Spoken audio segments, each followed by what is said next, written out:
Now, as is traditional with us, the President has agreed to answer some questions from the core group. Julie, would you like to start? And then siguro si Thelma and then Dominique. Yung microphone kayo natin. There. Julie Dasa is from the Manila Bulletin and one of the co-founders of the Bulong Pulungan. Yes. Mr. President, Merry Christmas in advance. Merry Christmas. I think it's safe to assume that November 8 was the worst day of your life. When Typhoon Yolanda hit, was it the worst day of your life? In 2013. Perhaps more when the aftermath was clearer, when we got the reports exactly for the extent of the damage. So perhaps the following day. The following day was the worst day of your life. So what was the best day of your life in 2013? Well, so far when I went to Bohol, really the marked change in the people was and the, I think that tells us really of the resiliency of our people. But more importantly, the seeming wellspring or bottomless wellspring of hope, and more importantly, acting on that hope to really improve their lot in life. Okay. Last year, when you spoke before us, you began your speech by counting how many days were left for you in Malacanang. It's roughly about 2 years and 6 months. 2 years and 6 months to go from today. There's actually a calendar on one of my staff's desks that counts down the days. I think the number is about 940 or 50 days. 940 days left. Something like that. Okay. What would you like to see on day 939 before you step down? And is it a doable wish? Is it an impossible dream? I'd like for you to stick to something that would be concretely available, accessible, and doable. Thank you, sir. Well, actually, the answer kasi was the attitude of the people, from being apathetic to really being involved. And we're seeing that now. But in terms of yung concrete manifestations of the same, siguro Terminal 1, I think, will be finished, the refurbishing by yung hopefully NLEX and SLEX, the connector, will also be up and running by that time in the TPLEX. Now, more importantly, is the airports will be substantially finished. Airports plural, Panglao, Mactan, and so many others. Yung at least the start of the light rail systems. But these are important by and of themselves. But I think more importantly is I really want an expression to see, the expression in the faces of our people, the can-do attitude, that nothing is beyond our grasp and our reach. And that is what I'm hoping to see, hopefully, not just the day before I leave, but more importantly, after I leave, that it continues and becomes stronger. Thank you, Mr. President. Thelma, would you like to ask the next? Thelma San Juan of the Philippine Daily Inquirer. Good morning, Mr. President. We feel we're glad to see you looking good and well despite the calamities. I have 2 questions. The first question is perhaps you can give the reasons yourself, although we have read it already, the main reasons you appointed Senator Lacson as rehabilitation czar, and also how your government assure transparency in the allocation of the massive foreign aid that's coming in. And the second question is, you may not be the type of person to think about it so much, but what is your reaction to what people say that your approval ratings may be affected by all these calamities? Thank you. Thank you. Why Ping Lacson? Siguro Ping Lacson strikes me as a no-nonsense person. The members of the cabinet have their normal functions. Then you also have the imperative to get our people back in a better condition at the soonest possible time. So there is parang the attention is divided between the 2 obligations right off the bat.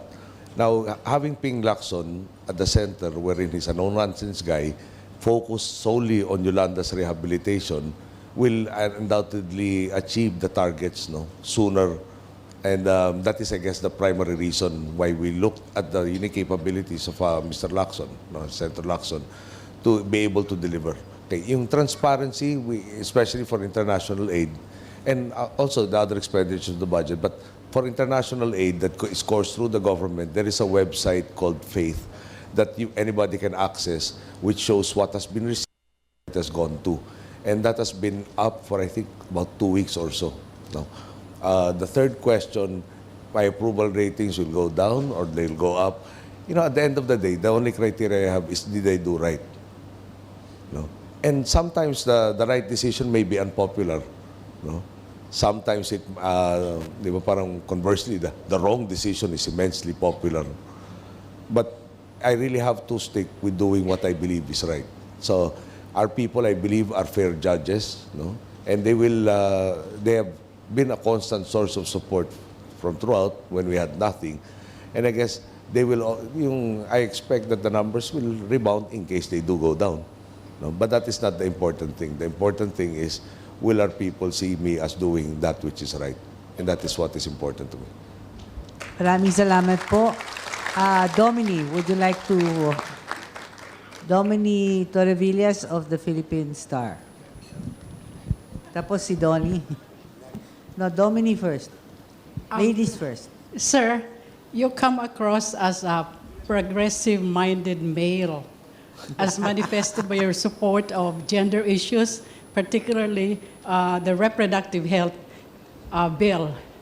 On my question, Pope Francis has spoken not so much for it, but then you come across to as a very liberal-minded Catholic. So my question now is, what is your thinking on the ordination of women? Are you in favor of it? And are you in favor of gay marriages? So, okay, I'll have a more serious question after you have answered this one. Okay. You know, I'm hesitant to answer either question, especially the second part. No, but siguro, can I avoid na lang answering the second part? I made a comment which I think was appropriate, and I made a mortal enemy of somebody because of that comment. I don't think I'm qualified to say, should women be ordained? No? All those who hold titles of Doctors of Divinity will question my competence in answering that question. But suffice to say, I've seen a lot of nuns who became leaders for their parishes and who really made the kingdom of God more apparent by their activities and their presence than some of those more titled individuals. No? And parang women, especially for the various parishes, to be in a more decisive positions or in more stronger leadership positions is, I think, warranted, especially by the historical precedent. No? What have they demonstrated? So, as a priest, I don't know if I'm qualified to answer that. But as leaders of their parishes and their communities, and as positive, and in a sense, parang, siguro let me put it to you this way, no? When I was running for congressman in Tarlac, you talk to the mothers' clubs. When they say yes, you can count on it forever after. When you talk to some of the barangay captains who happen to be male, you talk to them in the course of the campaign, mga 5 times, and you aren't sure up to election day whether or not they are with you. So my experience, especially with women in public service, has been very, very positive. Okay. So can we go to the more important question? Or the more serious question? The more serious question, though. About gay marriages, sir? I stated before, that parang on one side of me says, yung human rights are supposed to be universal. On the other hand, I can't help, parang, if we go into gay marriages, then syempre the next step will be adoption. And I don't know if, I still have to look at it from the child's perspective. Is that something that that is desirable in an environment for a child? No? In understanding the world, to induce more confusion. And that particular comment got me into the crosshairs of an individual who up to this day hates me for saying it. Okay, Dom, the serious one. Yes, my second question is, if Manny Pacquiao is proven to have evaded, paying his taxes, will you, and he is meted, I don't know what the penalty would be, would you grant him amnesty? Amnesty is, by proposal by me, has to normally indicate para a class of individuals, para a group. Doesn't refer to normally to an individual. And also Congress has to approve. No? So, end of the day, parang I think the lesson has to be that if you are guilty of a particular crime, no, then the degree, we have to exhibit a degree of remorse. But at this point in time, he says that he has complied with all the requirements. So I think this is crossing the bridge that is too far away yet. Thank you, Dom. Joanne, Dominic, I said Donnie Ramirez. We were told, Mr. President, that no questions today about your love life. Thank you. We will abide by that, so I'll go serious this time. Within the next 940 days or so of your current presidency, Correct. One-term 2 years presidency. of your current, I mean, maybe another one, right? So what is the one thing that you want to accomplish within that period for which you want to be remembered by the country? Is there one single thing that you want to accomplish? Our mantra is inclusive growth, no? And that's why we are striving. Now, number one, we don't subscribe to the trickle-down theory. We are trying to find all interventions where people can participate in the economic growth of our country. What does that mean? No? There's been massive investments in education, be it basic education, hence the K-12 scheme, but also in higher education. But more importantly, we're also expanding the proposal before Congress, and hopefully they approve it, is an expanded conditional cash transfer program wherein we will continue the assistance up to high school.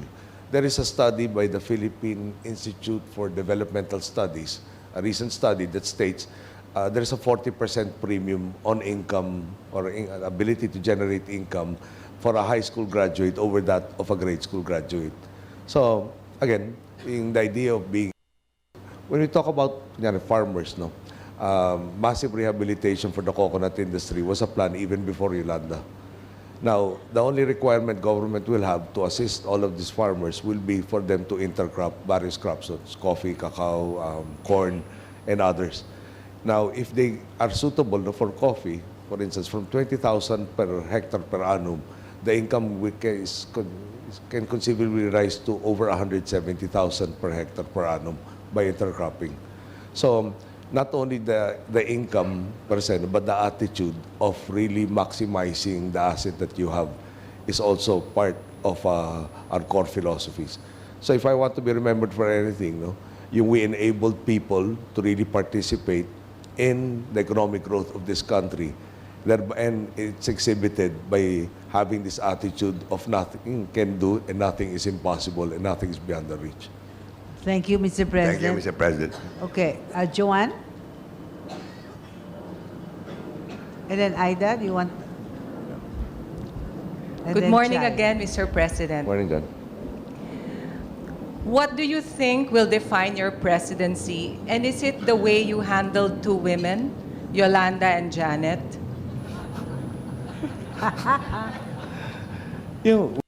I think that's part of it, but our ability to handle, siguro you contrast,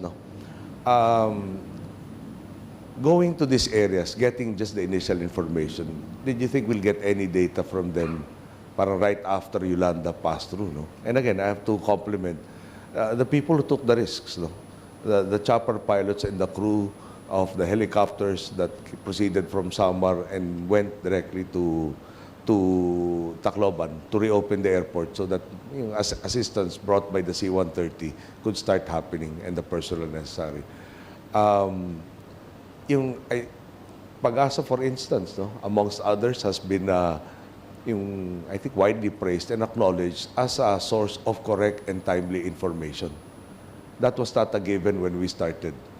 I guess at the end of the day, you had the government that's truly worthy of these people who are so great, that they provided a milieu and they were mutually supportive that enabled everybody to reach their potentials. So I'll refine that phrase at some point in time. I'll sit down with my writers, but that is more or less the idea. On your most difficult day, what helps you get up in the morning? May mantra rin ako eh. No? Pag yung talagang ayaw mo nang bumangon, lalo na bago ipasok yung dyaryo na good news. No? Para mantra namin. Tsaka marami na rin nag-adapt yata para sa bayan. No? So, Para sa bayan is your mantra. pag inatrasan mo naman kasi, parang yung, kunyari mo, papatalo ka, di ba? Pinabayaan mo yung bayan naman siguro lalabas nun. So, natatawa ako dahil kuminsan pati yung, I forgot to mention, pati yung PSG for instance, no? Parang papasok ka sa PSG, diisip mo, normally, ceremonial activities, friendly lahat ng kausap mo, etc. No? Ilang kaya nag-isip na matutulog na naman sila sa open field sa Bohol, amongst other things. Or may iwan sa Zamboanga na hindi naman nasabihan kung gaano katagal hanggang ma-resolve. Na medyo naging inventive kung paano maasikaso yung kanilang clothes. No, amongst other things. So, I guess that's it. Bottom line, everything we do, no, affects so many people, and there is no time like the present, and preferably to have done things in the past already. Dahil nga, at the end of the day, para sa bayan lahat to. And the bayan has faces. You know, there are people that are directly affected by our acts and by our omissions. Maraming salamat, Mr. President. Okay. Si Aida Sevilla po ng Philippine Daily Inquirer. Yung motor nila. Mr. President, judging from the amount of publicity he gets, it appears that Secretary Mar Rojas is being groomed to run for president in 2016. Will you either confirm or deny? Would the Secretary of the Interior, given all of the calamities that have befallen us, man-made and natural, be of service if he were absent from the scenes? Yeah. So that is just but a function of the job. And again, I want to get down to the people as much as possible. My alter egos perform that function also for me. Is he being grouped? Our party has not decided on that. We have not discussed it. We are focused on solving the problems of today. But you know more or less who will be the opponent. Well, I know of several people who want to be the opponent. And perhaps they are not saying that they are the opponents at this point in time. Some of them will be entertaining the idea perhaps that they might be our candidate also. I'm sure somebody has already declared Thank you. his ambition to become president. There are several that have declared their ambition. Okay, But thank you. man proposes, di ba, and God disposes. Judy says you might sit down. You can answer No, questions. no, I'm fine, sitting I'm fine. down. Yeah, Thank you. It's okay. Who else? Chai?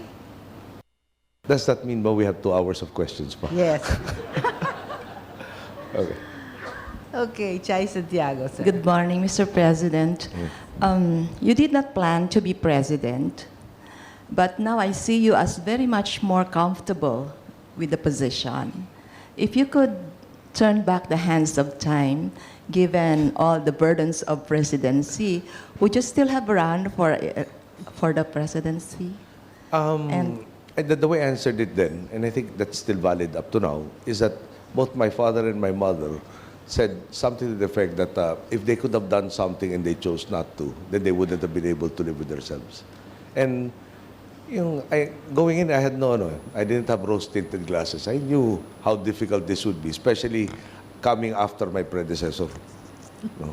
But at the end of the day, could I have said, teka muna, bakit naman sosolohin ko itong problemang to? O bakit akin lahat yung problemang yan?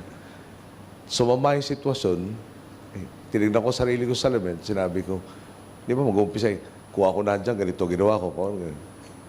Parang ayoko naman umabot sa pagsisisi na gusto kong masabi, pinilit kong gawin lahat ng magagawa ko. At kung may resulta maganda, maraming salamat. At kung hindi naman, parang at least hindi ako sumukot, hindi ako matras. thank you. Yeah. What could you have done better? Do you think you could have done better in these areas? 1, selecting your people around you. 2, being more calling the support of media, students, laborers, or the elite? Teka, yung people around me, when you talk about the cabinet, I'm very, very satisfied with the bulk, if not the majority, if not most of them, all the time. Yung self-starters at saka advocates, you don't have to tell them what to do. By the time you're asking the question, for the most part, they're already ready with the answer. Okay. Now, the second part, if I understood the question correctly, how could I have rallied support amongst the sectors that you mentioned? So I should throw the question to you. No? How does one actually, I've appealed, I've complained, I've given time, for instance, especially to media. And I'm sure between you and I, we can point to so many columnists who've never said anything nice about me. No? So I prayed for them also. No? And I mean that not in jest. No? I really have prayed for enlightenment for a lot of these people. Yung siguro the message simply was, what you put down, no, the lives of people. And are you confident that what you put down helped them? Okay. Now, labor, I think for the most part, we have had a very good relationship with labor. Dole is very proud to talk about the number of strikes. I think I'm sorry, no, I'll have to check with Linda Baldos, pero parang no ongoing strike, no, was reported several periods. No, I'll have to give you the periods.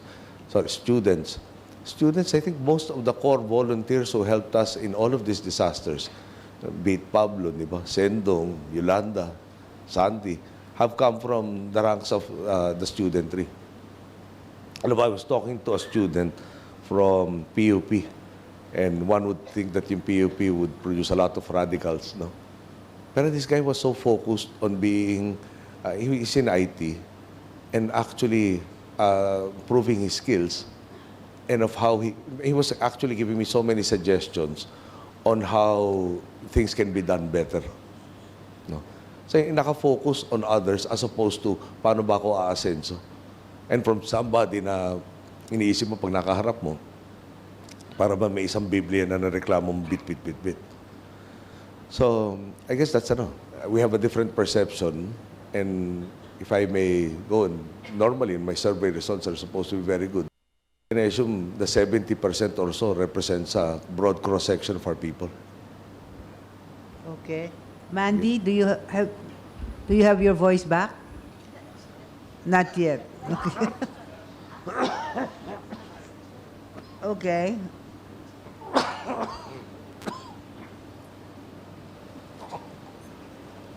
Mr. President, with due respect, you cough continuously.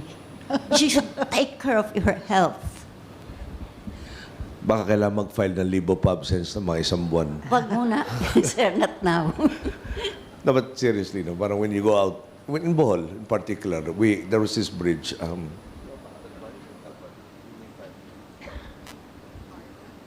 One of them, syempre, bridge, no, over a river.